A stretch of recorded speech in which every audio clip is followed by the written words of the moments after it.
So ito yung side-by-side comparison ng iPhone 11 Pro at iPhone 11. So yung iPhone 11 Pro is much smaller compared sa iPhone 11. Meron po itong 5.8 inches compared dito sa iPhone 11 na base model before is 6.1 inches. So ayan yung kanilang difference mga ka-J-Vlog. So yun nga, iba is piniprefer din ng 11 Pro before dahil mas maliit siya, mas compact kumbaga gamitin. Same siya ng screen size when it comes sa iPhone 10. Ayan siya. So, when it comes sa design, ay kung makikita nyo, sobrang layo ng kanilang itsura. Glossy glass sa iPhone 11.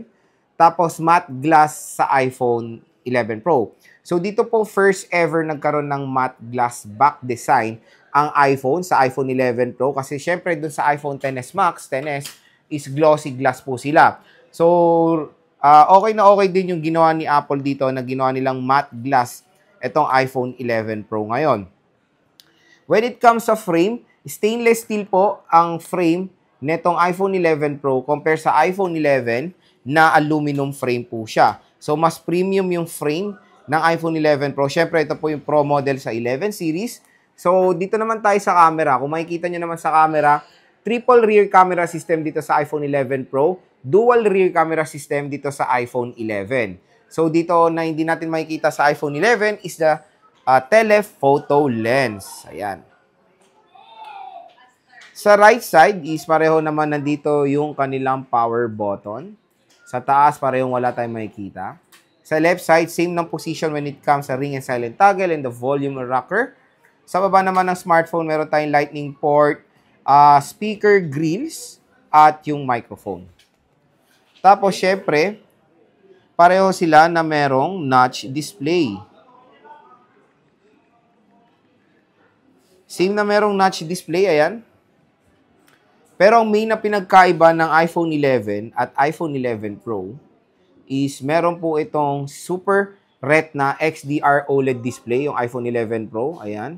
Tapos, si iPhone 11 ay merong 6.1 inches Liquid Retina IPS LCD display. So, ayan yung kanilang difference when it comes sa display.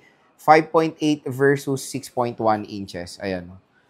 So, kung mapapansin nyo, mas maliit din ang bezel ng iPhone 11 Pro compared sa iPhone 11. So, yes, noong 2019 is IPS pa rin ang nakikita natin sa mga iPhones. Which is kahit naman IPS, okay rin naman yung quality ng display na itong smartphone na to. Both ay naka-standard 60Hz refresh rate. Dahil sa Pro before, hindi pa naman uso ang 120Hz. When it comes sa camera, yan, explore natin. So, kung makikita nyo, wala siyang 2 times optical zoom sa iPhone 11 dahil wala tayong telephoto. Sa iPhone 11 Pro, meron tayong 2 times telephoto. Ayan. Hanggang 10 times digital zoom tayo dyan sa iPhone 11 Pro. Sa iPhone 11 naman, meron tayong zoom pero hanggang 5 times digital zoom po siya. Compare sa iPhone 11 Pro na hanggang 10 times. Pareho sila na merong 0.5. Mag-take tayo ng photo, syempre. Tingnan natin yung photo quality ng iPhone 11 Pro. And the iPhone 11.